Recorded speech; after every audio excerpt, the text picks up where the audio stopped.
Hello.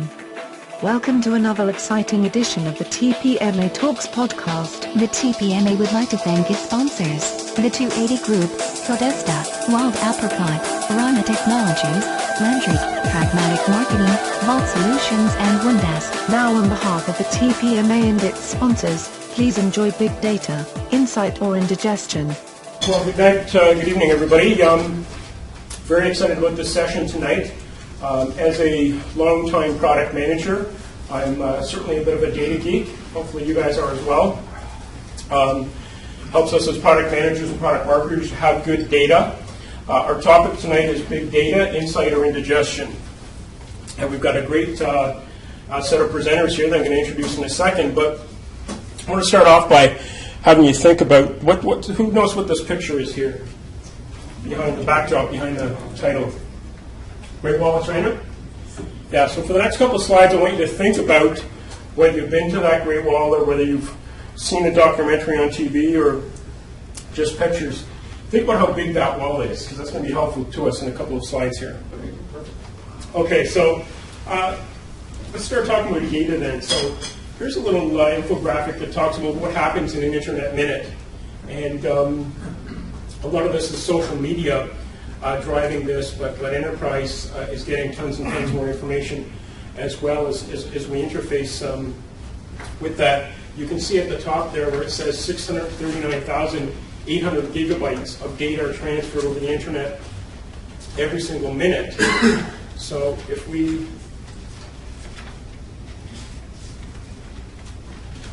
think about this session that we're going to do here being about 90 minutes, we're going to have about 58 trillion megabytes of internet data is going to be transferring during this presentation alone.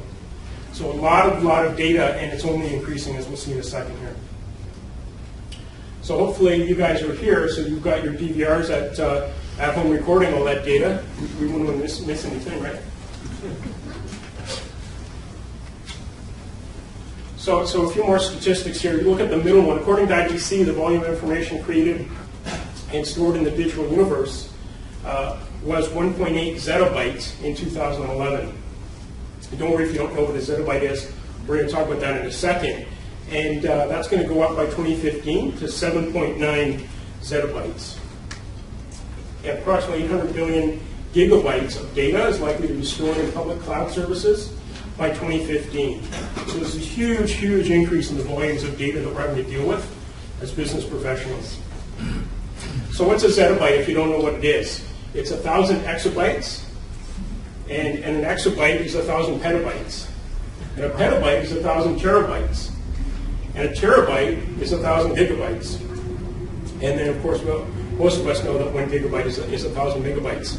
But that's kind of abstract. I think this analogy on the right, being a bit of a coffee guy, if the 11-ounce coffee on your desk equals 1 gigabyte, then a zettabyte would have the same volume as the Great Wall of China.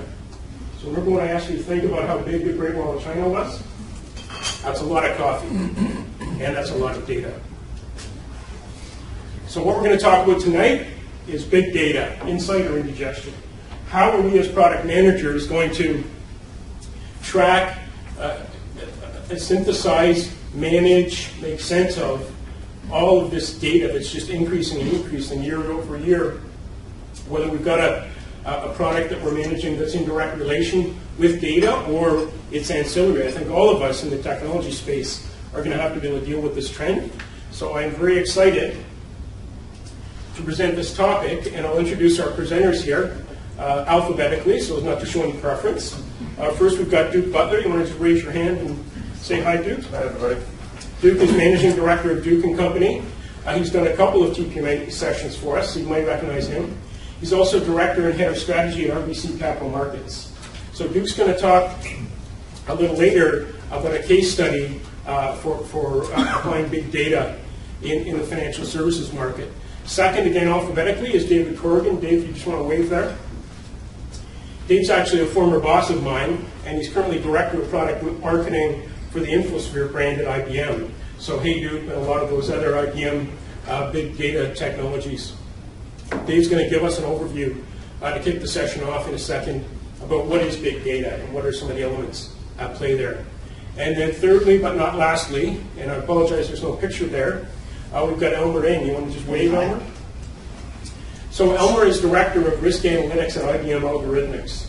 So he's going to be talking along with Duke about some case studies on actually, okay, once you've got big data tools in place and some infrastructure, how do you make sense of that big data?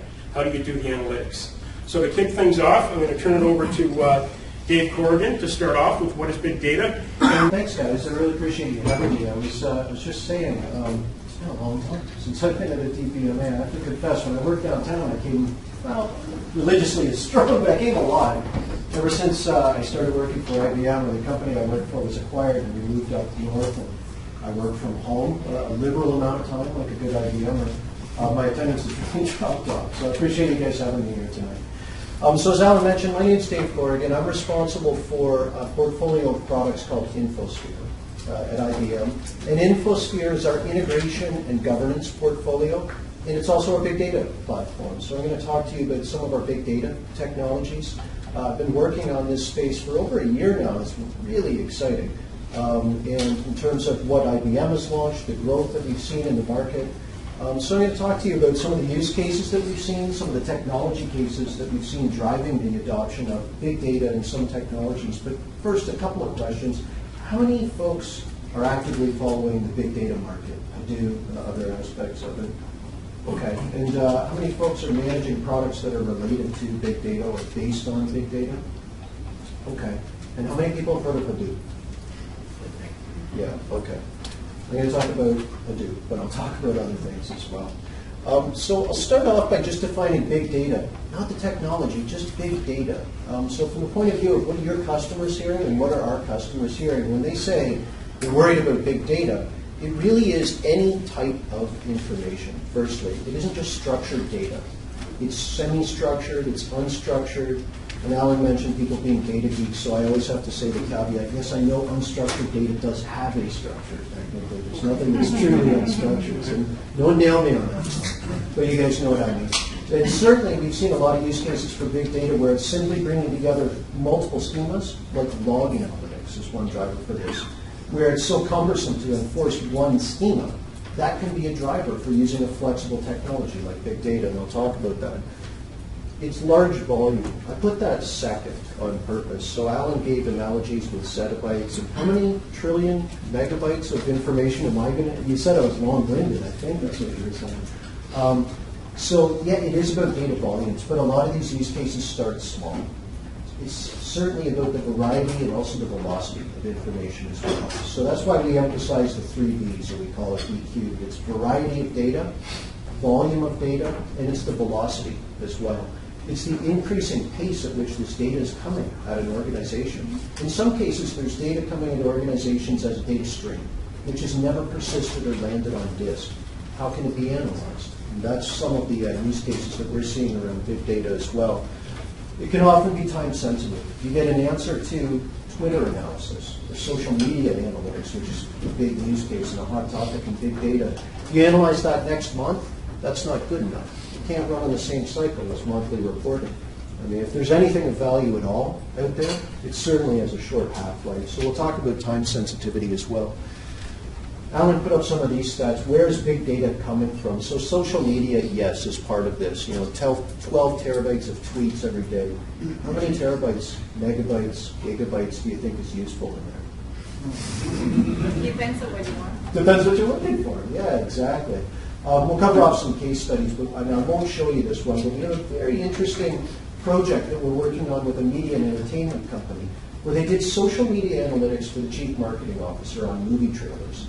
And they predicted through real-time analytics and streaming data as well as Hadoop-based systems where they analyzed over 1 billion tweets, and they've analyzed around 10 million blog posts and Facebook posts to understand sentiment towards particular movies like John Carter, etc. Yes, it did predict the reason that you're laughing, that people didn't understand that movie. But here's what it actually did. That might seem kind of fanciful, like when you talk about these social media cases, where you can understand what people think about your company.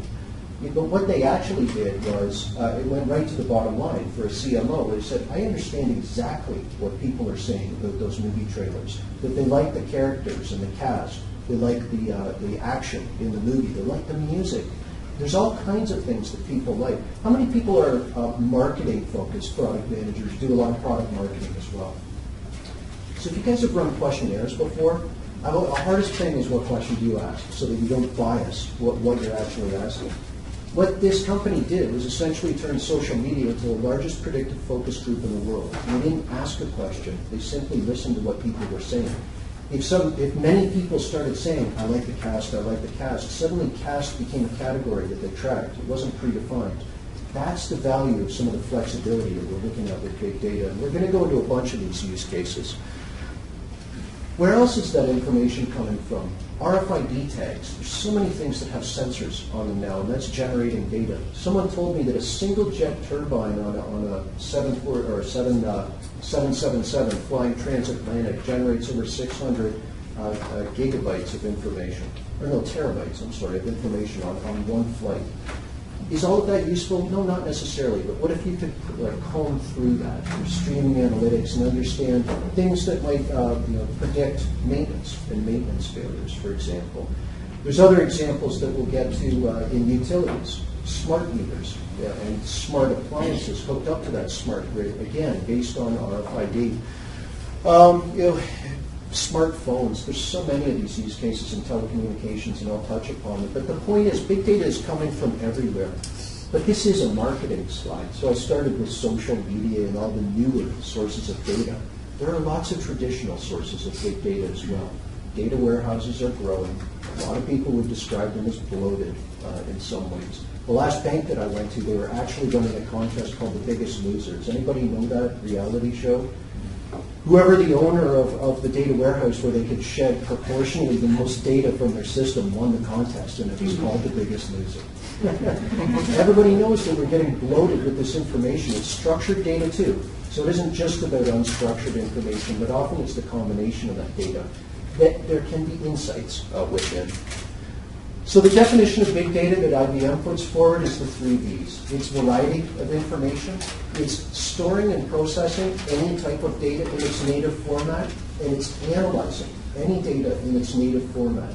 If you want to listen to audio call logs to understand if your customers are happy or not happy with you, analyze the audio. Don't analyze the structured data of what the call center representative typed into the system. David seemed unhappy. That's an interpretation. Every time something gets interpreted, there's a loss of fidelity. If you want to analyze video streams for surveillance, and a lot of government organizations have hopped on this big data trend, analyze the video feeds. In fact, some of the technology I'm going to talk to you about, which is complementary to Hadoop, like our stream computing platform, we actually built out of research.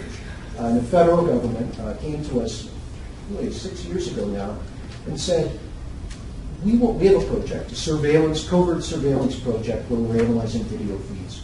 Predictably, most of what they see is not valuable. You're on a drone plane, you're taking a video of an ocean floor, it's useless until you see a ship. So, and they said, we've actually calculated that if we stored all of the data that we want to collect for what we're doing, it would exceed the hard drive capacity in the known world. The known world. So it isn't an option to persist the data in that case. You have to analyze it while it's in motion, and you have to analyze it in its native format. Video, audio, unstructured information, textual content, structured data too. That's part of big data as well. I'll get to volume as well. Of course, volume is part of this. The reason we de-emphasize that, or put it third, I guess, is I get asked all the time. So I have a structured data warehouse. When do I pass the line when I get into a Hadoop system because my data is just too big? There isn't a line.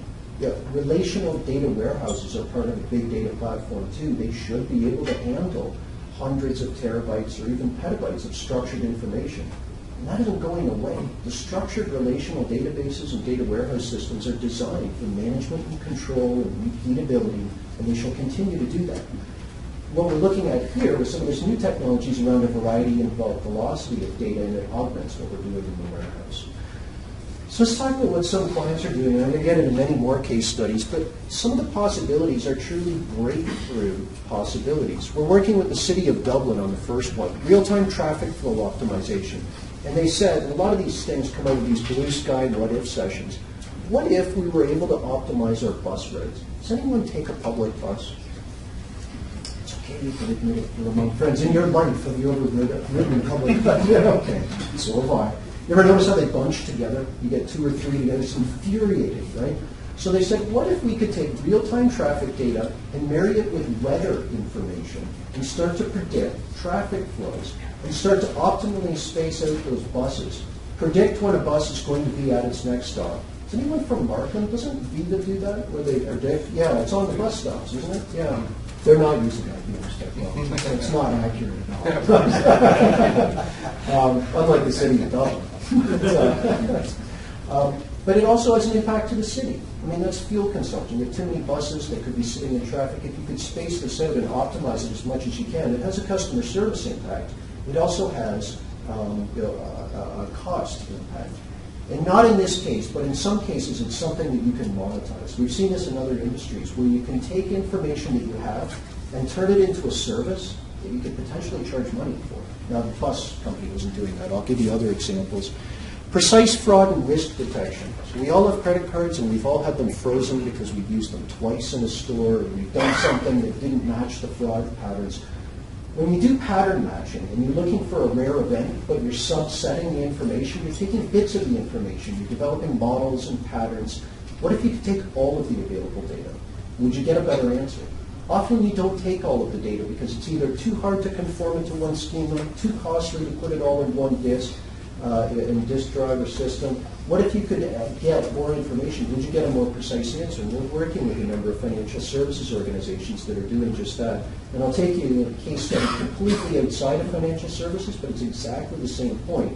More data, more precision. Understand and act on customer sentiments. What if you were able to take multiple channels? I mentioned telecommunications. Lots of telcos are looking to analyze call detail records, the things that are streaming off these 3G and 4G phones, and understand when they drop the call, marry that up with the information they have. Who is this customer? Do I care about intervening here and potentially saving that relationship? What if you got a text message from Rogers or Bell when they dropped a call and said, "Very sorry, Mr. Corrigan, that we did that, $5 off your next bill"? It'd be pretty impressive. There are telcos that are doing this, and we see a huge pickup in Asia because of the adoption of mobile technology and the sheer volume and size in certain countries where we're working like India as well, where streaming analytics is the answer. Because again, you can't get an answer in real time fast enough by putting it on disk. You also just can't be cost effective in some cases. So this one Asian telco that I'm talking about processes over 6 billion call detail records a day. It's not an option to put that on disk and analyze it. Accurate and timely threat detection, video surveillance. So we have various government agencies using big data technology, both data at rest, like in a Hadoop system, but streaming analytics as well, analyzing video surveillance, understanding where people are congregating, for example. Has anybody watched Person of Interest? I've become so interested in that show ever since I started managing big data, because it's sort of a fictional account of some of these use cases. So I do find it interesting from that point of view.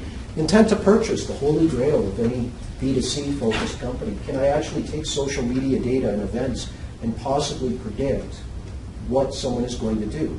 Well, that media and entertainment company did around movies and intent to actually go and watch a movie.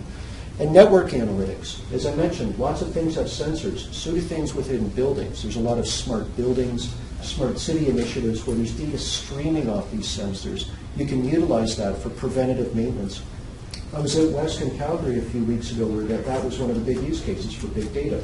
Could we take some of this instrumented information coming off our processing rigs and machines and understand that and react to that in real time and only persist for more detailed analysis what we need to? A couple of examples closer to home, and then we'll get into the technology. I always like to start with the examples so you hear what's our perspective on what people are doing. The University of Ontario Institute of Technology started running a pilot program, and they implemented it at Sick Kids Hospital, and now they've implemented it at a number of hospitals in neonatal care. So you guys have all been in hospitals, you've seen the information streaming off those various monitors.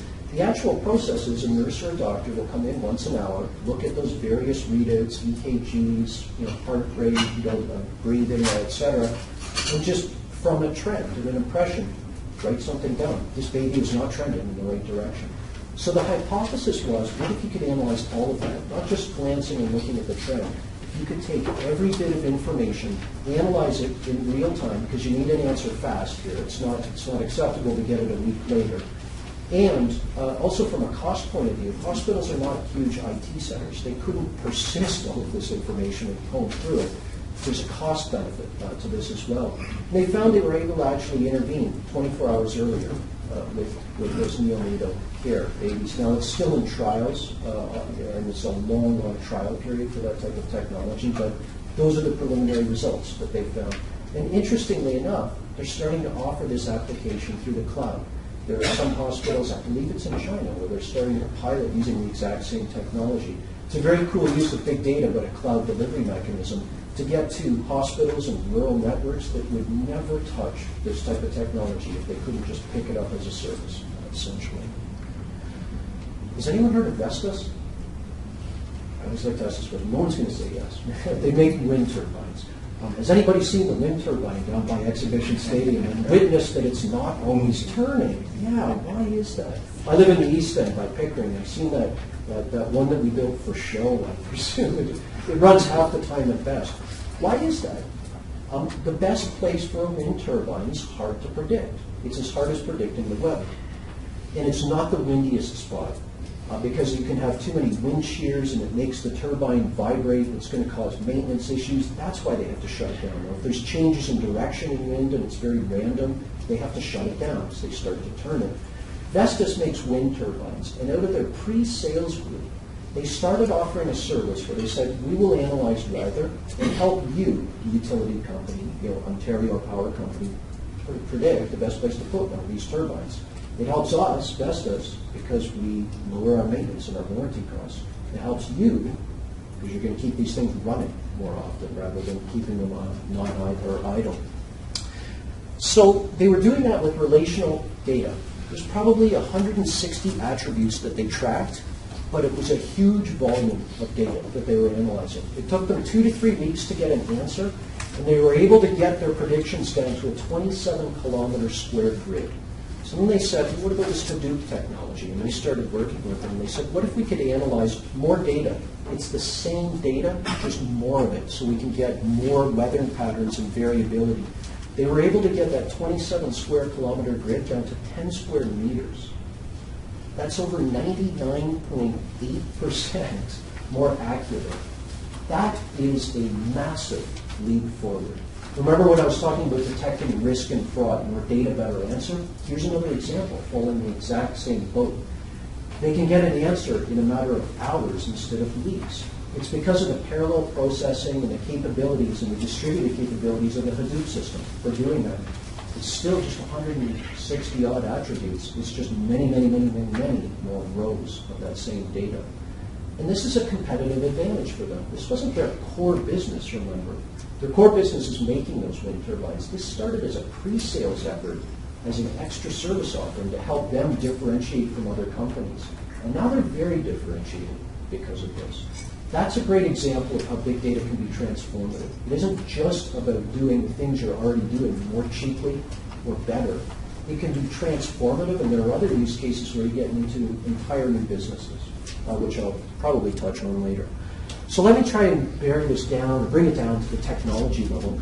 On your left-hand side, what are the capabilities of a big data platform? Well, it has to analyze a variety of information.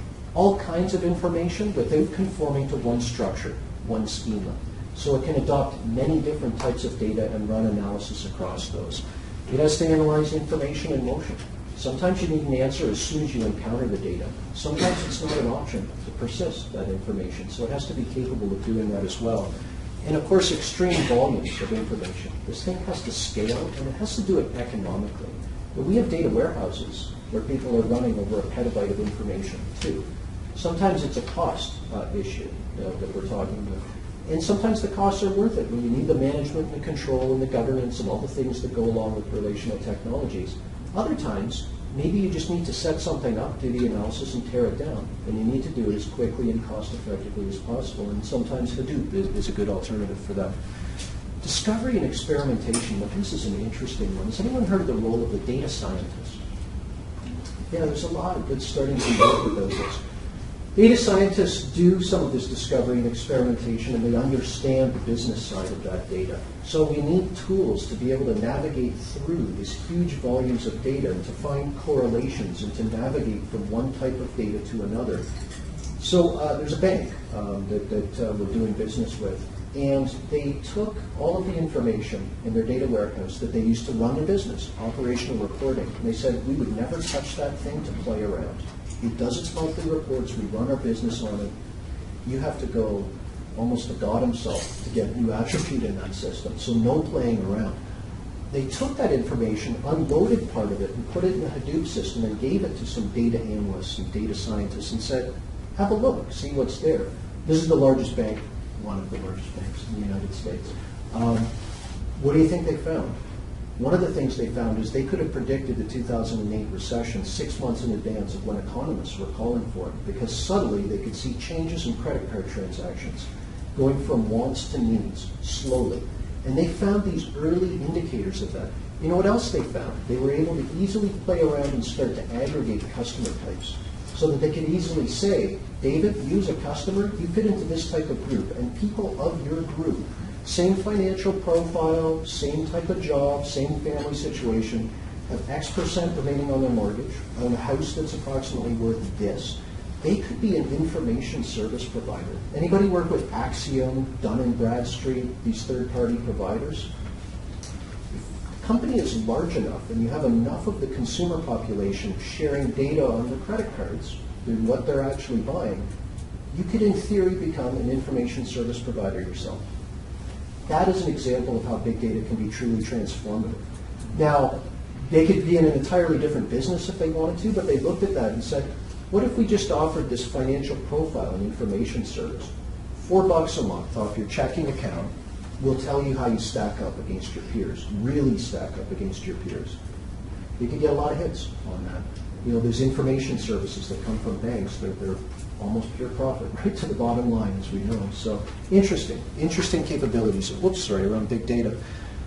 Management planning, that's data warehousing, how you run your business. Now, what are the people actually doing, the companies actually doing with these capabilities? They're acting on deeper customer insight. That's probably the number one thing that we see time and again. The holy grail of the 360-degree view of the customer, knowing more about your customer.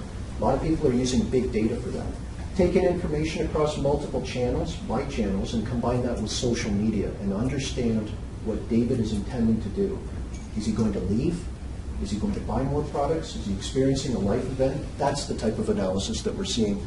Operational processes and optimizing. Vestas is one example of that. You know, we work with Cisco in building management and optimizing building maintenance. There's another company, Pacific Northwest Grid, where they use streaming analytics and they use one of our data warehouse appliances. And they've hooked that up to their smart energy grid. So they're able to, in real time, understand the information that's streaming off those smart grid meters, and they predicted brownouts. And because they have smart appliances, what they're able to do is send a message back out to the network, and they prevented 2 or 3 potential blackouts when they were just approaching the brownout phase by turning off people's water heaters. What would you rather have happened? Have cold water for a few hours or have your power go out? I think that's a pretty cool use of big data capabilities.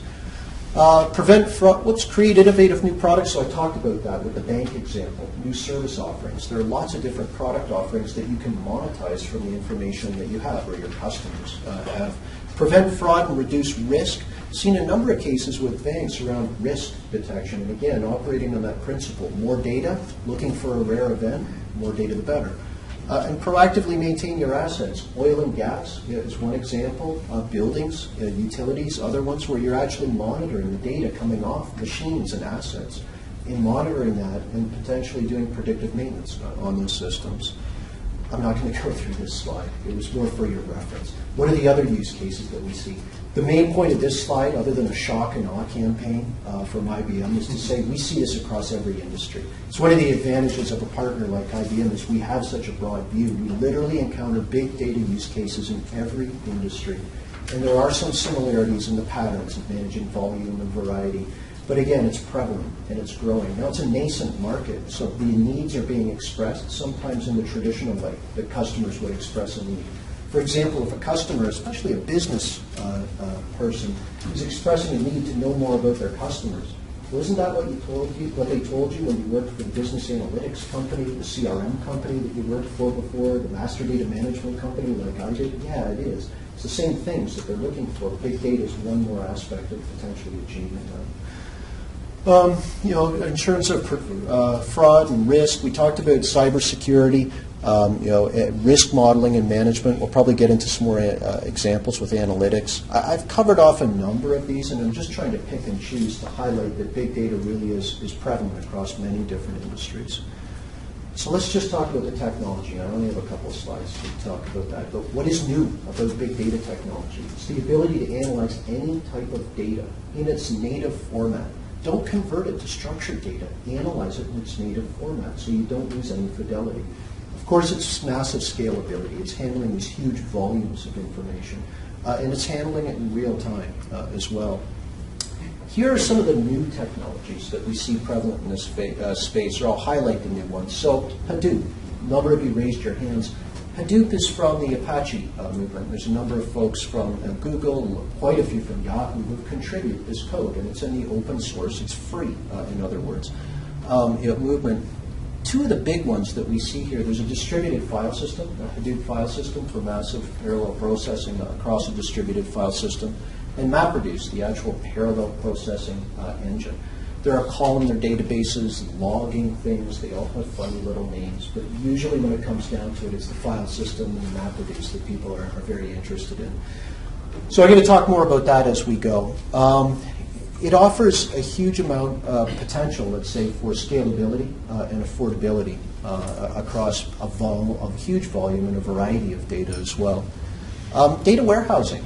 We see that it's not a new technology, obviously, but we see that as part of a big data platform as well. Are data warehouses small? It's an interesting question as we talk about big data. Well, what's small? What's small data technology?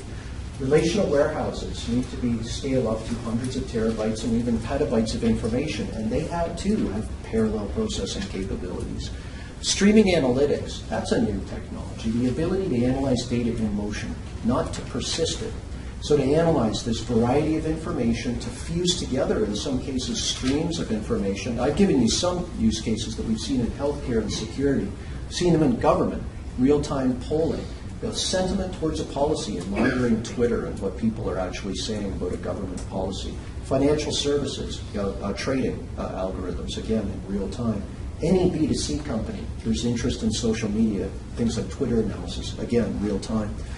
Text analytics engine. So we mentioned that this isn't just about converting everything into a structured format and analyzing it, it's analyzing textual content. So the ability to comb through raw text, an email, a Facebook post, a tweet, 140 characters. I suppose you call that a structure, but what's in there? Widely variable. How do you understand the meaning? Did you guys watch Jeopardy? Did anyone watch when we built Watson, the Jeopardy playing computer, a little over a year ago? That might have seemed like one of those IBM things, like, oh, they're at it again, they're building a chess playing machine. There actually is a purpose other than having a bit of fun in the research department for doing these things. We picked Jeopardy on purpose because it's a really difficult set of text to analyze. With the answers that they pose and the puns and the double entendres and the nested questions, it is hard for a machine to understand what is being asked of it from Jeopardy, and that's why we picked it. So we thought it was a great demonstration of a volume of data. It's a really good demonstration of text analytics and understanding meaning from data. Now I'm in Canada, so if you guys watched it, I know what someone's going to say. The Billy Bishop Airport line, how did it get that one wrong? I don't know, other than the conspiracy theory that we all have as Canadians. I can't answer for that one. And integration. Big data is a repository. You need to integrate data into it and from it. And the same technologies that you're using in the structured world should also apply. Replication, data integration, quality, governance. Big data needs to be governed. All of those things should be transferable to the big data world. And that's why we see this, and we're going to, as we pass towards the analytics portion of this presentation, we see the big data market as driving towards a platform.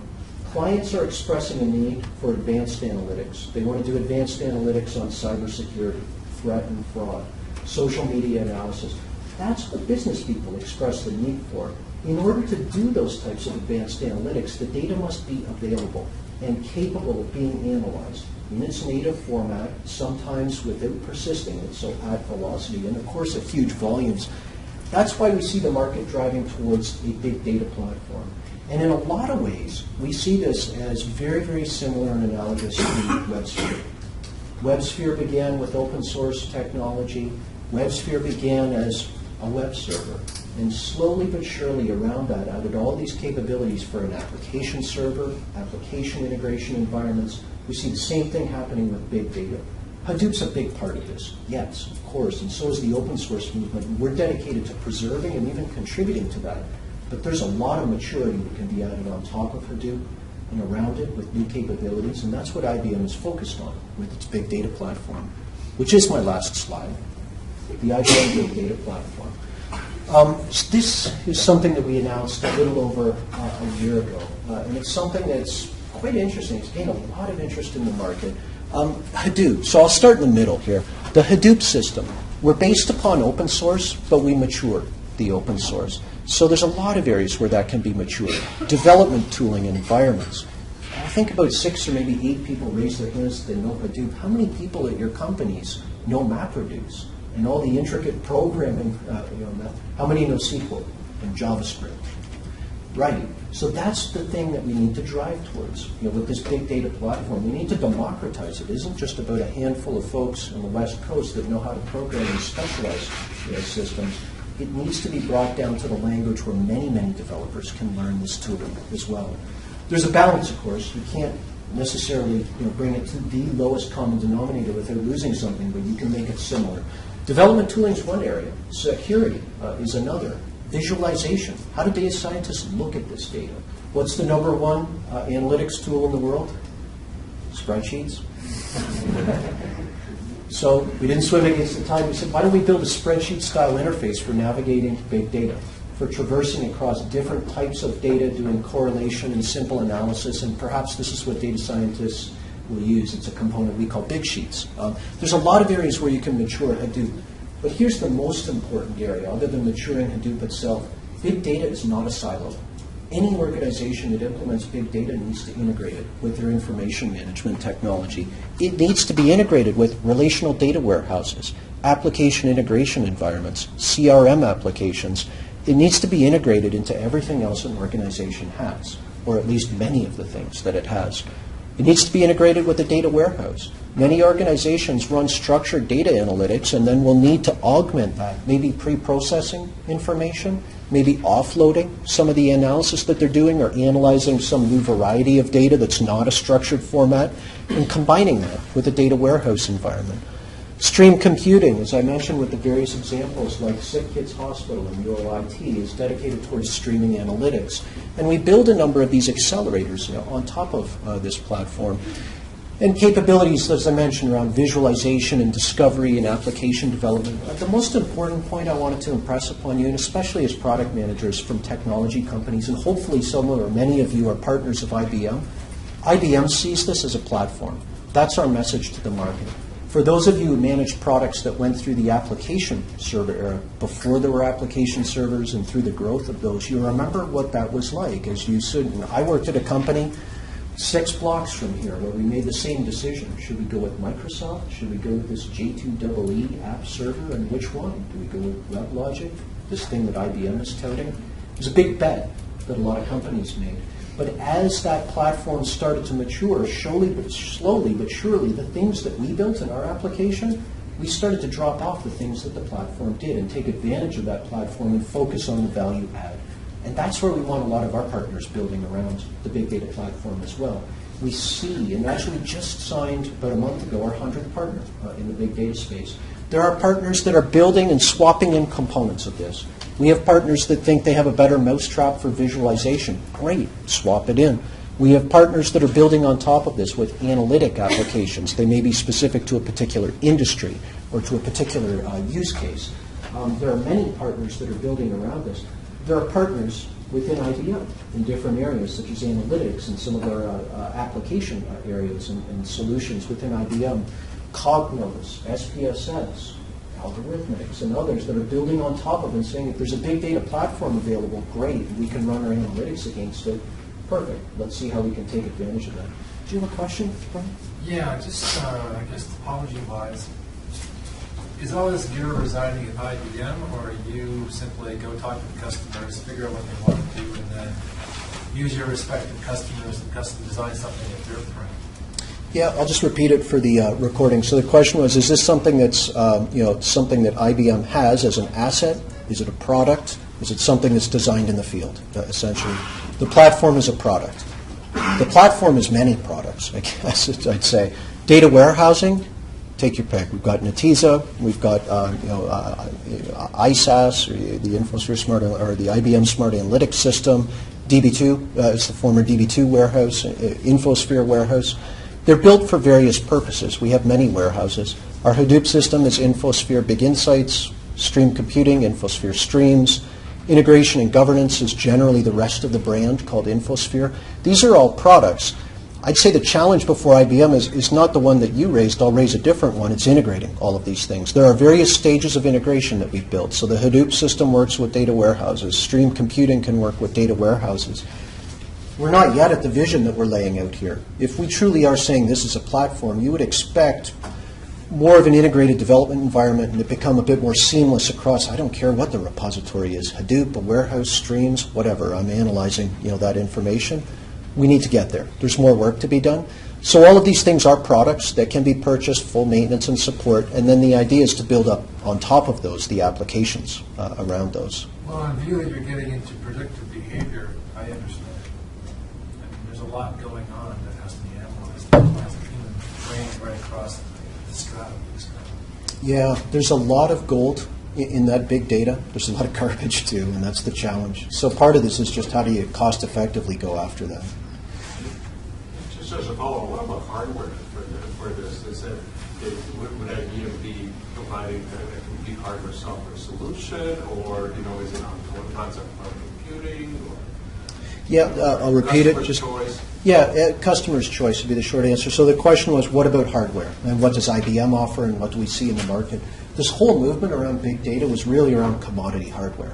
So run this on the cheapest available commodity hardware, massively scale it across many, many, many nodes. That's what the Googles and the Yahoos were after with Hadoop.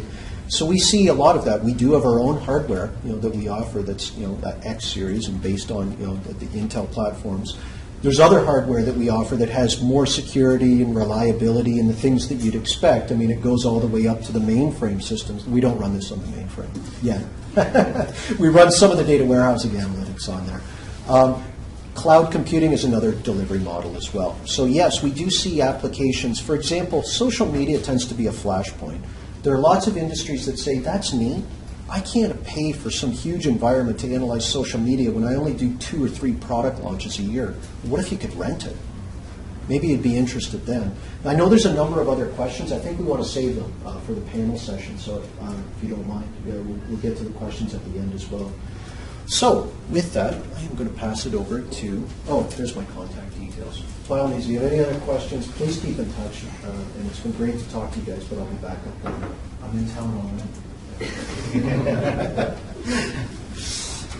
Okay, so maybe what we try to just switch gears a little bit. Where I come from, I'm from algorithmics and now being part of the IBM space. But for us, what is really very important is what's the value of all these data that we're collecting. Right? So for financial organizations, you amass massive amounts of data, right? And you keep it for years. There are policies that ask them to hold it and store it, right? So some of them could be paper files, some of them could be just data on the disk, and you just keep archiving a lot of this data. So from algorithmics point of view, at least from a vendor space who provides analytics who provides analysis of data. The market definition, I mean, as part of marketing 101, that's really very important to us, right? We have to actually always be mindful of what space do we actually really want to be in. And I think for product managers, that's very important, right? And we also have to be mindful of new technologies out there, data that's being stored, data that people want to store, but they don't know why. We have to kind of look at all the trends and kind of say, okay, how do we want to take a product forward, right? And that leads into product development from our angle. We have to also understand what the clients do, right? Do they want to build in-house? There's always this internal competition between building in-house, we have full control of, getting a vendor and having them build all this data, build all this analytics for you, right? So all these kind of constant concerns are some of the key areas that we actually have to look at, right? And then we have to, of course, look at new revenue streams, new methods of providing better analytics, and of course the delivery platform, which you have heard quite a bit from David. So some of these are the topics that we kind of really briefly touch on. So besides the analytics, it's really like capturing the data, storing the data, which you've heard in quite some detail. The key question is accessing relevant data, right? Right now, how do you actually access this data? And what is the definition of being relevant? That's always an age-long question. Every time somebody's done something, it's more data that they have to plow through, and there are also more noise that they actually get. So building out models for us, building out information of what has happened in the past. There was a liquidity crunch, there was bad market conditions. What do we do? What happened? So we actually had to kind of look at that from a customer angle and to have them consider that those are some of the key values that you actually want, rather than just getting more and more data, right? For us too, we had to look at the models. Like, do you want to evolve your models over time? And sometimes when you evolve models over time, the data becomes irrelevant. You could have data pieces that are missing as you change your model, right? So previously, maybe about 15 years ago, nobody cared too much about capital in terms of computation of risk. Right now, the whole buzzword that we hear is like CVAs, you have liquidity risk, all that things have come up, right? So when models change, are your data still relevant? Are you able to keep the data that you have? Are you able to use the data that you have, right? So for us, I think we also have to look at like stress testing, back testing, and all these are all part of drilling forward and predicting the future. So sometimes big data, when you access it, it's easy for you to say, okay, I have a new model that I want to play around, I want to predict the future, this is my data set. I can look at that, right? But how about past performance? How do you actually track what you have been forecasting before? 2 years ago, you forecasted that these companies are going to be bad. Are they still bad? You have to continue to evolve the model over time. So that's some of the considerations that we have to have in collecting big data. Right? So just a very simple business flow from the banking sector. I try to be a bit more generic so that I don't wear too much of an algo or an IBM hat. In most cases, banks will get this big pile of information, right? They will capture these. Static information relate to everything that is about an individual, your date of birth, etc. And then you will have facilities and limits that you actually will have catered over time. You will need to store these things so that you can build analysis of how actually did this guy degrade, or did this guy actually improve in product quality. So all these things are useful information from the bank's angle, right? There are external systems, there's documents. We need to kind of get them together, right? So what we think as part of a value driver in analytics, it's also your workflows, your business process. So it's more than just data. It's an aspect of a process that you have in place in your organization. So it's more than just dumping it in the pot and leaving it there, right? Then there's calculation, of course, where you have all your exposure data, all your market factors, all your GDPs, all your interest rate movements, all that stuff, right? Goes into a calculation model, you generate something, and it says, okay, I have more external systems, Bloomberg data, Reuters information, and what you actually do is you then generate a report, right? Which in a way actually also generate more data. But the key thing is at this reporting level, how much information can we get out of reporting? A lot of organizations at the beginning, oh, it's a great report, let's generate this report, and then this report comes every day, and nobody looks at it, and after a while you dump it. Right. So the constant value, I think, to the organization has to change. And I think that's even as important as saying, can I store big data? Can I store all this data? I think that's kind of the key, right? So another functional flow, right?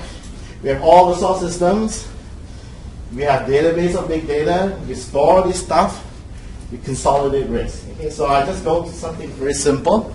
So an example is I have a deal or a transaction, and the transaction has some information on it, and then you consolidate these deals, right? Simple structures. I would want to aggregate. If I'm a bank, I want to know within my own bank what all my exposures, where are all my loans, and it sounds simple enough, right? So you build a model, you come up with the data map, you build out some, semantics, metadata, blah, blah, right? You also have counterparty data, which is an actual case. You need to actually track interrelationships between entities. So here we have Citicorp Group with all the overseas branches. And you think, is overseas branches important? Yes, it is, because if you have Iceland, something happens to Iceland, you will want to say, give me all your exposures for all the entities in Iceland.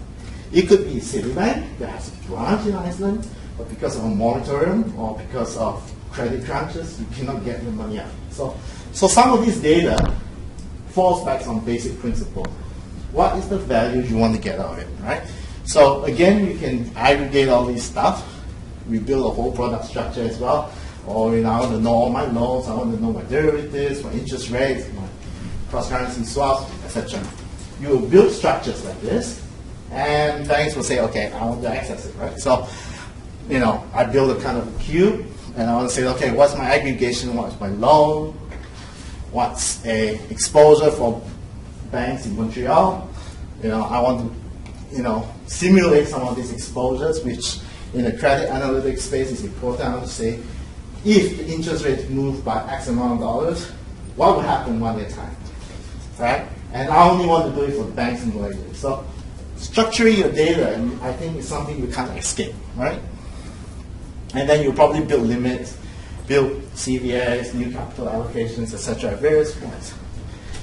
We have all these things, right? And banks actually go through this whole process.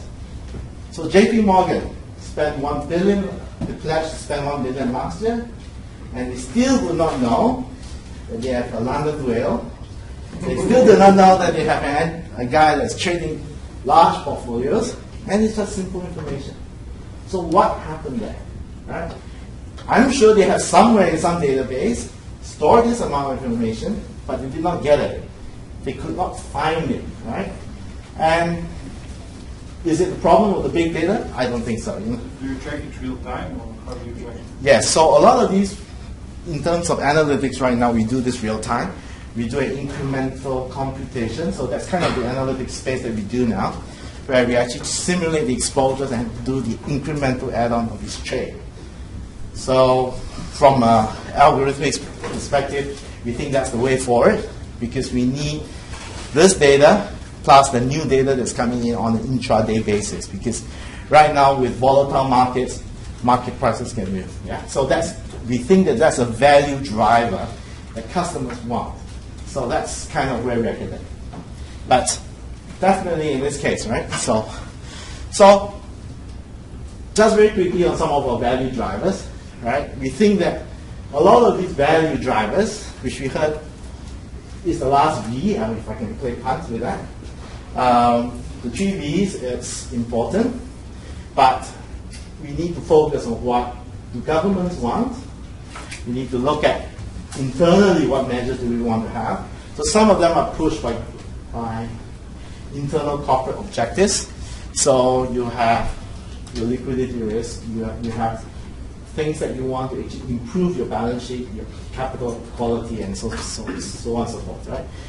You have allocation and optimization, which is again something that is very important for banks, and they need to get that, right? Meanwhile, they also have to consider improved technologies, right? So like what you have asked, I need something on demand, I need something in real time. Gone are the days where it takes 2 days for a credit analyst to compute the exposures. I want it now, right? And something that JP Morgan spent $1 billion but still don't have, right? Integrated processes, which I was talking a little bit about workflows. The business workflow is very, very important, right? As well, okay? And we have all that industry changes that has happened, okay? One thing I think we kind of briefly talked a little bit was about cloud and outsourcing, which is a very important aspect of big data, because sometimes people come across this problem, right? I'm trying to get all this data, and then I hit an issue with, oh, how do I store this thing? Okay? Do I have the capacity? Do I have the computational ability, the hardware, to compute this thing and to stress the scenarios, right? Do I have that? Right? So the architect has this problem. Do I actually build a lot of these in-house? Do I look at virtualization, where I could share CPUs within the organization?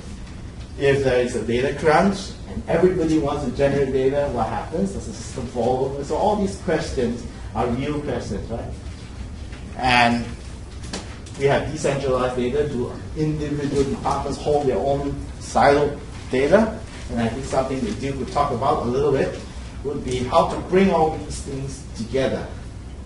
Decentralized in some sense because of business operations, but you might want to consolidate based on your overall view and values of your organization, right? And then, of course, the greatest question, the greatest challenge for financial institutions, which is really kind of a large mammoth organization, is external. Can we actually allow everything to go external, everything to go on the cloud? So there are privacy laws, there are concerns about leakage of data, there is other concerns about, if I post it on the cloud, would my competitors see it? Will my competitors see my limits? Do they know what positions I'm taking? So same with JP Morgan, again, the same example.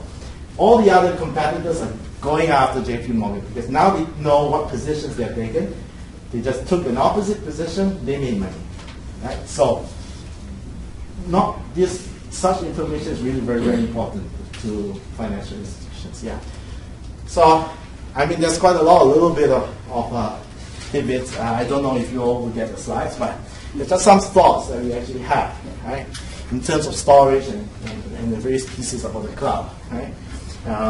Algorithmics on our own, we actually provide services where people do not want to say, okay, I don't want to validate my models. I just want to pass my data through a secure channel, pump it through, you compute for me in whatever algorithm that you have that is industry proven, industry stamped and certified, show me back the result. That's my value. Right? And that could also work because that's the value they actually get out of it. Right? They don't really need to worry about the models. They don't really need to worry about storing a lot of all these data over time, but instead I get exactly what I want. So some of these are things that has come into our area, right? So I kind of briefly touched a little bit about like security. Regulatory cross-border is also interesting. So you hear of the US. The US want to protect their citizens. They want to prevent their data from outflowing. Malaysia as well. Do not allow you to host your information overseas. So there are a lot of regulatory constraints as well that we kind of have to kind of work around. Right? So some of these are issues that we need to consider when we look at the cloud. Okay. Yeah, so I think probably hand time over to Duke, which is probably going to cover a little bit from a real life case from RBC, and he'll be looking also about what are the challenges that he has from a banking perspective. Thank you. Okay, let me just get to the slide. Okay, so I think Aylmer mentioned we'll touch on market size because I know there's a lot of people that might be interested. What is the market for big data before I go into the case study? I won't spend a lot of time on this slide, but just for a snapshot of what the market looks like. On the my far right, you'll see the big data market. I've listed the top 10 big data companies right now, and guess what? They're all companies you probably know, including the one I circled in red because my two co-presenters are here. So IBM is the biggest right now in that space. The total market right now is about $5 billion. So big data is still relatively small relative to the next one over, which is the traditional BI analytics market, which is $12.2 billion right now. I didn't list all the companies in big data because it's quite a long list, but the bulk of the players you got here, like Oracle, HP, Intel, are the usual suspects. There's a whole bunch of pure plays, and I'm not going to talk about them today, but as probably some people in this room are some of those pure plays that just do data, big data stuff. So is that surprising to anyone how big or small it is? Well, guess what? In the far right, it's going to grow quite nicely, about 61% compounded annually. So for the next few years, reaching somewhere around 60 billion by 2017. So it's a very attractive market for most of us that are in technology and big data. Sir, quick question. Yes. Where would something like SAP's HANA fit into the big data market? I think that's one of their products just in big data, though, right? But they're still on the list here. No, they're actually number 11, I think, or something like that.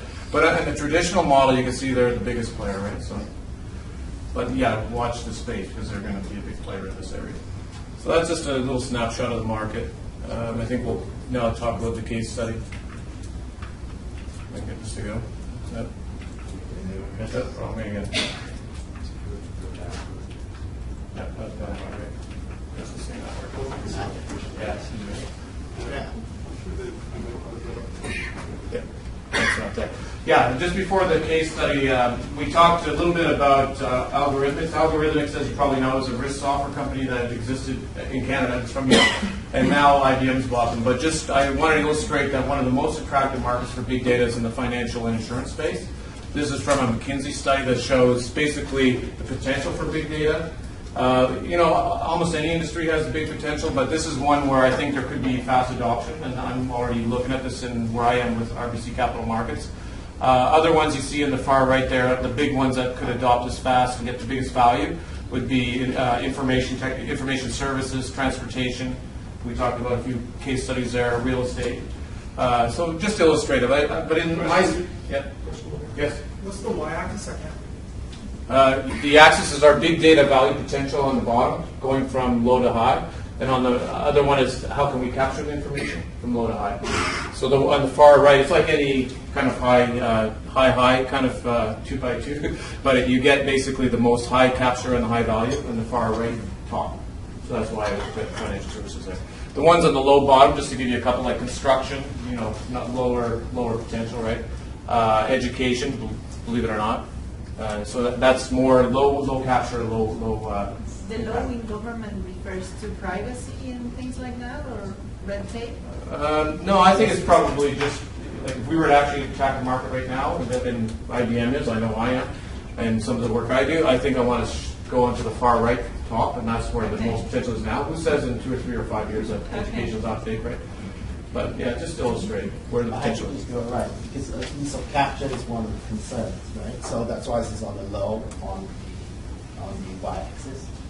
This ease of capture from government organizations, there's a lot of prevention of sharing of data, right? And that's usually good point.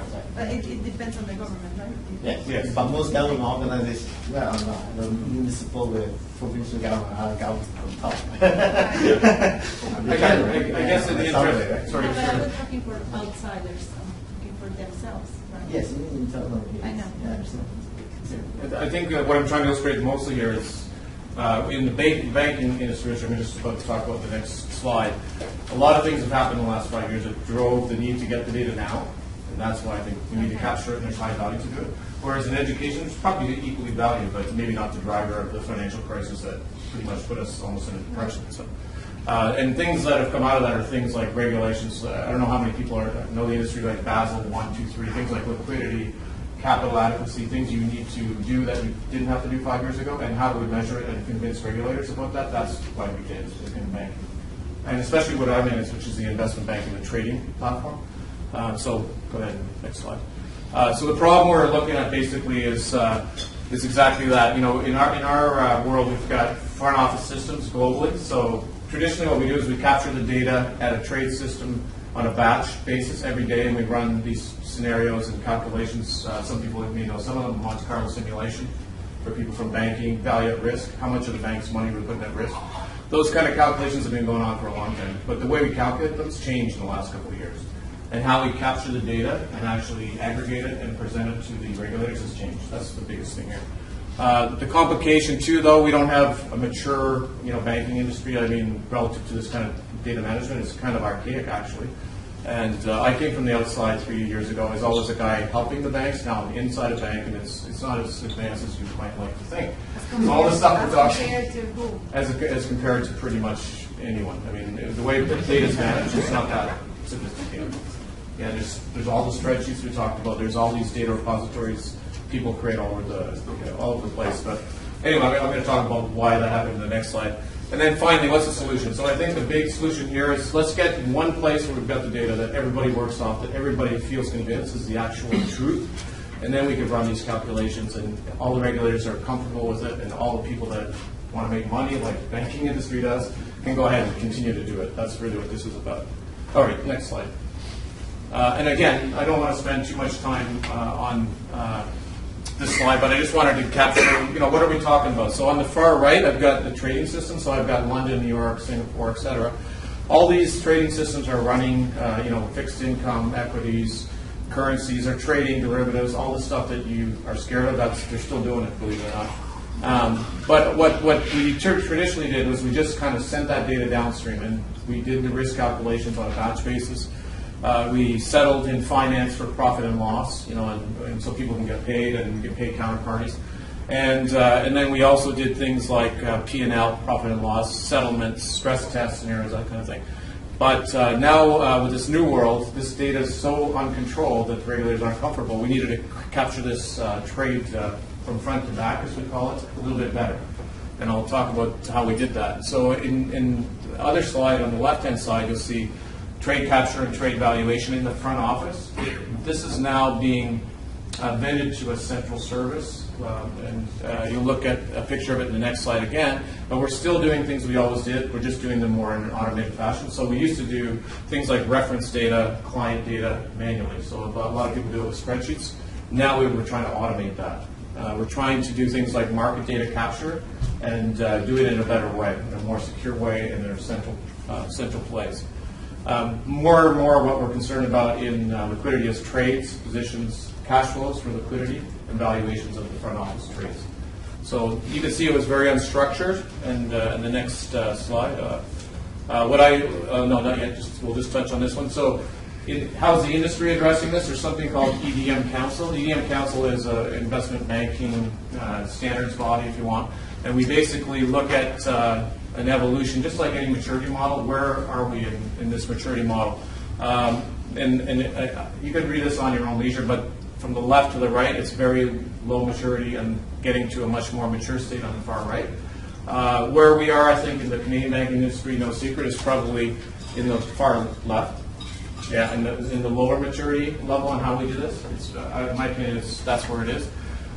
We have looked at this, and more the banks are getting a central data management office, and they're getting a chief data officer. We don't have any of those in Canada yet, but they do have them in the States, like Goldman Sachs, Deutsche Bank, these kind of things. I have a feeling we're going to get them very soon in Canada. That's a little tip, but it's not a technology function, it's a business function. So you centralize all the data governance, all the data standards, all the way we manage data on the business side. So they own the data, they own the way that's managed. Technology is just an enabler of how we manage it. That's all we do. However, we're kind of doing it backwards right now. Technology is actually driving it and creating what I'm doing, which is central repository over data. We're creating the knowledge, we're creating the systems without any business involvement, not enough business involvement. So that's sort of the maturity thing I wanted to show on this. Why you don't have enough business honest involved, they don't want to, they Um, are aware, or? I think 5 years ago it didn't matter. Let technology people deal with that. This is data. Let them manage it in a data warehouse. Let them figure it out. We'll just do our reports and we'll give it to the regulator. Well, guess what? That doesn't work anymore. Fines, you could actually shut the trading floor down that way now. It's not that we're not getting their attention. It's just that, again, maturity-wise, they're just not there. So they don't have anyone that owns that function, right? So you've got a chief executive, you've got a CFO, you've got a CIO, but you don't have a CDO. And I think that's what this is all about. But people for in charge of risk management, do they? Yes. They've always had chief risk officer and a risk organization, both on the business side and the technology side. That works pretty well. Like for value at risk, incremental risk, all that kind of stuff. But again, like a lot of the data that we have to deal with now for the analytics that you're talking about, it's completely different. And it's the amount of reporting you have to do for liquidity, for example, for capital, how much capital you have on the books, that kind of thing is much more scrutinized now. And I think the business is stepping up now. They have to, right? So they were concerned about making money before, so as long as the risk was managed, good. But as your example of JP Morgan, they apparently that doesn't always work that way. So I think that's what's changing here. Okay, and I think want to move along. So this is just a snapshot of what I'm working on now, and this is how we're doing this thing. So in the center, you'll see an aggregation layer. It's not rocket science. I mean, hey, let's put all the data in one place and make sure it's all the right data that everybody uses.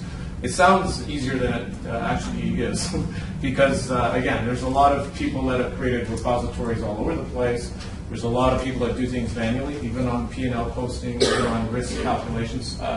Now we have to teach them and help them put it in one place and make sure all the data models, all the attributes we capture, everybody agrees on, and that we keep one golden copy of the data. What I put in here is the main central repositories for trade data, and that's where your cash flows, front office, all that stuff I talked about is stored. But then there's all the enhancements of the data, things like security reference data, things like market data from Reuters, IDC, these kind of companies that we enhance the data with, independent valuations of the data, that kind of thing. Book data at the actual trading level, this is stuff that doesn't exist. Client data, which is in different repositories all over the place for counterparties, for reporting purposes now, it needs to be one reliable source. So that's what we're doing, is aggregating that. And for the technologists, it's not too difficult to understand. We use ESB, we use ETL tools. But I also capture, in this slide, I also captured a concept that came up with, a front office contract. So a lot of front office people may not want to put this data in one place. So we have to create a way to do that. And one way we did it was front office contract, which is both a data technology kind of approach, but it's also a traditional contract where we will agree to take their data under certain conditions and produce it and capture it and vend it downstream to finance ops and risk and compliance people so they can do their calculations too. So that front office contract concept is something we're doing. And then downstream, we're doing things for analysis and reporting, like capturing SLAs, so things we've always done, just in a better way, and trying to be less manual about it. So that's just the sort of front to back kind of approach. Yes? Good question. At data layer, yes. Do you still consider that unstructured data? Most of it is structured for us, but okay. Yeah, this is trade data that people, like a trade with IBM stock, and how much do we do in Sydney and London, and aggregate it all, and then make sure that it's all in one place, and then use that for our calculations. So it's very similar to your traditional data warehousing. Yes, but by choice, we chose not to create data warehouses because we want to do this incrementally. So these are not data warehouses; these are trade repositories. There could be at some point a data warehouse in there, but right now there's not. Some of the other banks have gone the data warehouse route and failed miserably. I could think of two right now. And they've rethought this because I think they tried to do a big bang, put everything in this data warehouse, everybody's going to go there, store the data, keep a great historical record of it. Well, guess what? It failed because then the business people need the data and it's not ready yet. Well, that's not going to work. So it's got to be a little time to market as well. So, we chose by definition just to do a repository approach and kind of aggregate it, and that seems to be working. The business likes it, and it's early days. Like we're 1 year into probably 5 years of doing this, and it's probably going to evolve quite a bit. All the cloud stuff we talked about, this is going on at the same time, but this is just a way that we can solve the problem right now for regulatory reporting, for liquidity, for all that kind of stuff we got to do, and keep the investment bank still open and doing business, right? So, and it's growing because as you probably know, the gold standard for banks is Canadian banks now, right? So, everybody wants to do business with RBC or all Canadian banks. So, there's a lot of growth, and we have to handle the growth and the data volumes that are coming. And the velocity, people want to do real-time analytics, they want to do intraday stuff that they're not doing now, so we have to create that capability as well. So it becomes a service as well, Yes. right? Yeah. There seems to be a degree of irony to this, though. And this is I don't know anything about banks, so Yes. If we're the gold standard and we don't have the JP Morgan issues, but we're in the Stone Age for data management, like I don't get that. And forgive me if I'm ignorant about it. No, I don't I'm think trying you're to connect the dots here, and I don't see the dots connecting. Yes. No, a lot of what you're talking about isn't necessarily failure of data. I think a lot of it was failure of governance of the banking industry. I think the risk taking was not under control. And regulatory review. Yeah, I mean, they were allowed to go ahead and do some of that stuff, right? So the Canadian banks chose not to for the most part. Don't get me wrong, they did some. And there was derivatives trade, and there still are. I mean, there's a place for that. But they didn't take the big risks, and they didn't leverage up like U.S. banks and other banks did. And as a result, they were very stable when this happened, right? So they had great capital on board, that kind of thing. So yeah, the management of the banking industry in Canada is excellent, and I think it is a gold standard. The data is, just because of all the new stuff that we need to do, it's immature because we have to do all that, and we have to do it fairly quickly. So, yeah, but it's a very good question. When they do those stress tests, do they come to you for reports, or do they have access to your data? You could answer Okay, that. so I think stress testing has a combination of external factors and internal factors. So a lot of it you need to actually look at your past trends, is your customer base, your mix, your correlation factors. It's only very specific to your own individual organization. So some of the data you need to actually get external. And then there's also a mix of external data, like for instance, interest rate swaps, the prices over time, your current FX currencies over time. Those are kind of public information. So it's marrying all those data. So I think even like in this example, like securities data, SEC data there, a lot of it is getting all that information. Some common attributes like when was this bond downgraded, what's the bond size, who are the issuers, etc. So all that information comes together in terms of the stress scenario, and then you stress that. Yeah, and that, again, on the business side, the business wants to do that kind of scenario stress testing now, and they want to do it real time. They want to do things we can't even do yet, and that is important that we address, right? I mean, they want to be able to do, what if Greece goes out of the euro next? I do these kind of things all the time, but it's quite manual. They want to do it like in real time and using real data. I think we talk about streaming data, like real time trading data from front to back, and be able to do those kind of scenarios would be ideal. Do you guys want to? As I think that's the case today. I think you guys want to come up and answer questions too. I think. Which platform for the data are you using for big data? Are you Which using platform? Hadoop or SAP? So if we're talking about RBC Capital Markets, it's the investment banking unit of the bank. So the bank itself is using Hadoop, or planning on using it with IBM. They have other analytics things going on, but in our situation, not yet. But I can see it happening. Right now, we're using Oracles of the world, SQL, which I actually put in there when I was at Microsoft. It's a kind of shared service called SCON, SQL Server Consolidation. So we're using those kind of traditional environments right now. And one I should mention is Infobright, which is a Canadian company with columnar compression data, which we use in a lot of the risk stuff I talked about, and we chose to use that because it compresses large volumes of data. However, the architectural police of the bank are not so happy that we're doing that. So, yeah. If you guys have open questions, I'm sure time is going on. In the earlier slides, Dave's and Thomas, see reference to business process optimization and workflow. Can you talk to that a bit more, how workflow and business process need to change to support use of big data? And I talk about data ownership and data collection. Is that the reason that they need to change? So data collection? Yeah, in part. I mean, I might start with this and say I always like to start from the aspect of what are you going to do with it. So, I had a slide that said imagine the possibilities. Well, what would you do? If I could tell you real-time traffic flow is the city of Dublin, would you do something different? If you have a business process that can actually change, and you have somebody who owns that process that's ready to change, because they're going to have to recode something, some screen and some CRM application, some marketing campaign system, then you work backwards to, well, what data do I need to analyze? What's the analytics? Where's the data come from? How do I need to aggregate it? And then what's the latency that I need in order to achieve that? And that might also have the business process impact on the other end, because that may be where the data's coming from. Did that make sense to address your question? Just Where do you add. start? Yeah.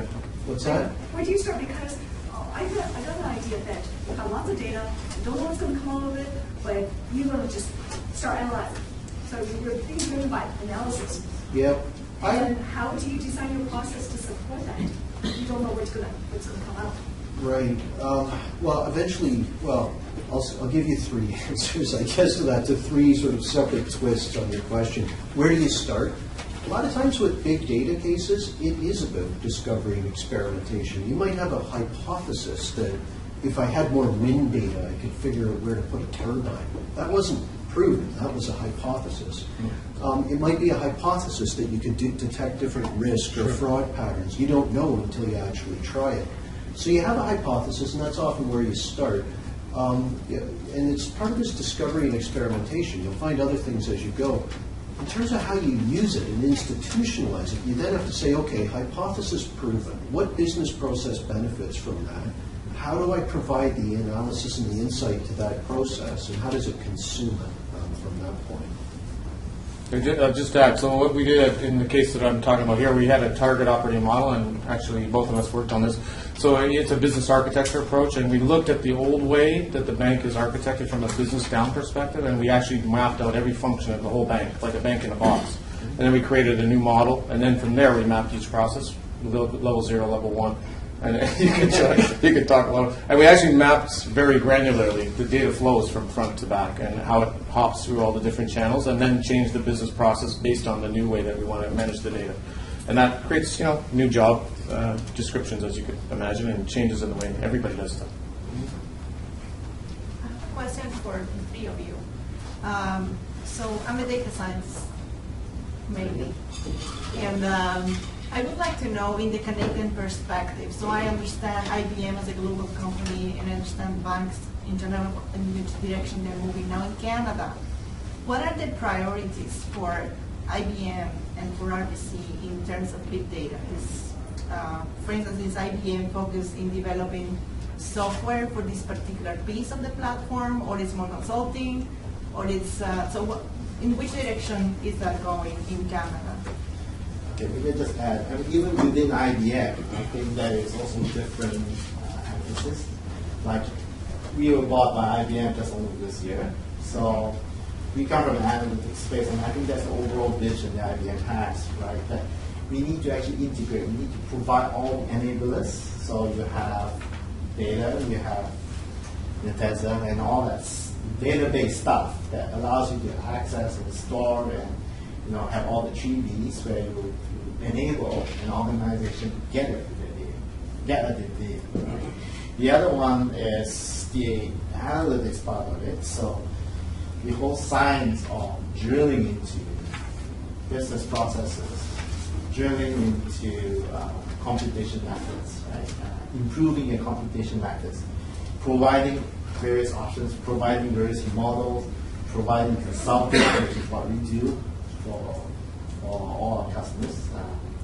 We actually go in there and say, okay, what is your end game? And in a way, to answer your other question as well, we start with sometimes the end game. What do you think, or what is your hypothesis, or what's your concern, or what areas you want to drill into, right? And then you have to kind of map it as kind of the key objectives you want to try, right? A lot of organizations sometimes don't do this. They just say, okay, maybe this data is useful, I'll just dump it and store it. And even if you want to say big bang, say 5 years ago or 10 years ago, I say, okay, I want to restore a tape backup of my data 10 years ago. You probably find it wouldn't even fit into your existing data models, right? Because your structures have changed, your relationships has changed. So some of this data you can't even get at, right? So I think building the evolvement is an important key as well. So would you say, just to answer the question more directly, that IBM is a total solutions company? So what's the business problem? And then if the solution requires software, you've got it. Yeah. Services, you've got it. Hardware, you've got it. Yeah. That'd be fair to say? Yeah.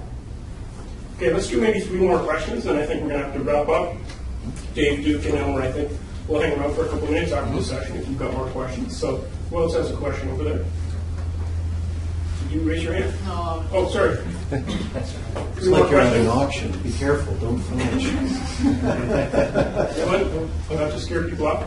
In terms of skills, in the next 3 years, can you comment in terms of where you see career opportunities and where people should start thinking about where they should navigate in terms of their skills? And any thoughts on that? I'll give it a shot, and then you guys. Yeah, sure. So in RBC, I could tell you we're looking for very senior data architects, data scientist types, but also strategic people that understand business. The combination together is really big.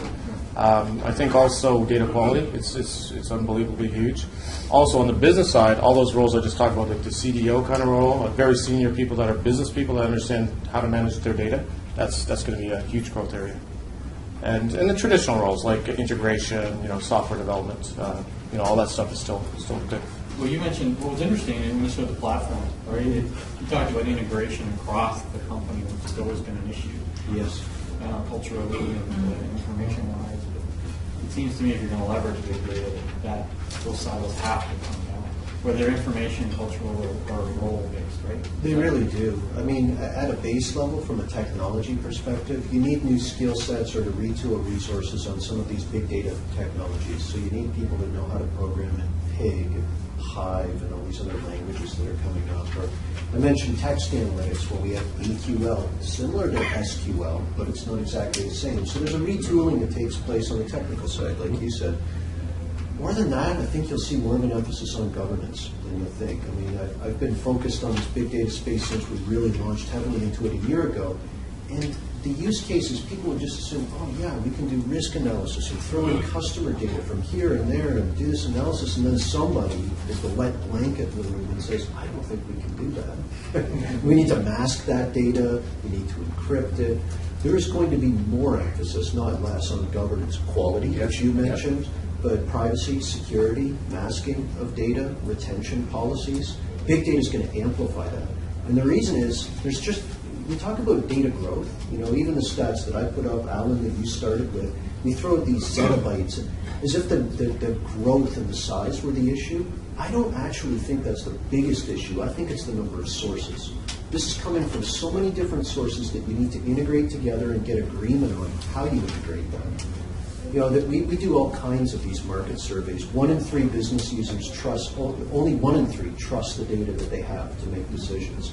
And the number one reason for that, they don't know where it came from or what happened to it before it got on that report. Well, I mean, the technology's there with things like metadata to make that available. That's true. It's going to get much worse with big data.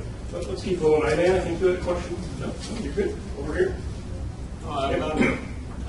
It's not really a question. It's kind of a philosophical statement. Sure. Out there. It seems like the technology is giving us proliferation of cheap computing, which is generating more and more data, whether useful or not.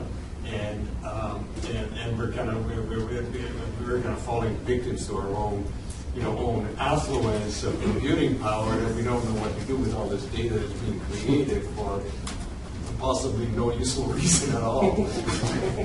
It's true. I mean, the world is instrumented, right? And all of these instruments or sensors are sitting on the large scale. What we have is tons of data. We don't know whether we're ever going to need it again, but we'll store it anyway just in case somebody wants to come along and mine it.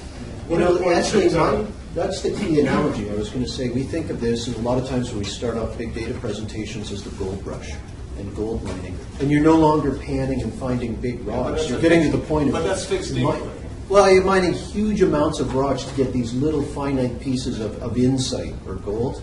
You need the capability to do that cost effectively. I might agree with you philosophically that, it seems like we're just taking advantage of cheap disk space and all, but it isn't going to change. No, the issue is exactly. What are you going to do with it? The volume of useless data is just going to increase. It will. And I think one of the future tenets is going to have to be distribution of the control or filtering, rather than we're kind of doing this filtering at the center. And that's just going to have to be pushed down, because otherwise we're going to just get killed. But you know what? Can I just, I know you guys, I just want to say, the proliferation of useless data means that you should have intelligent data, right? So it can actually make it so that the interpretation of information is actually better. Let's have one more. Let's have one more question. Like I say, Duke, Dave, and Aylmer, I think they'll hang around for a couple minutes, so we can have some informal Q&A. Go ahead at the back, last question. One of the slides that was put up that was around IBM big data strategy, and under the analytical applications, there was a mention of functional app and industrial. Can you elaborate a little bit more? As to Sure. So functional applications might be designed for a particular function in business, like marketing analytics, or using big data for campaign analysis or social media analysis. It's horizontal, but it's for a particular function. Industry applications that we've seen might be ones like analyzing weather patterns, for transportation and logistics companies like Dublin Transit. It's particular to a certain industry. So in essence, it's actually taking data and using customized industry standards to kind of analyze and manage. It absolutely could be, like a lot of the risk and trading things that you guys are talking about, very particular in financial services, of course, right? Yeah. Okay, so let's leave it there. A big round of applause for our three presenters.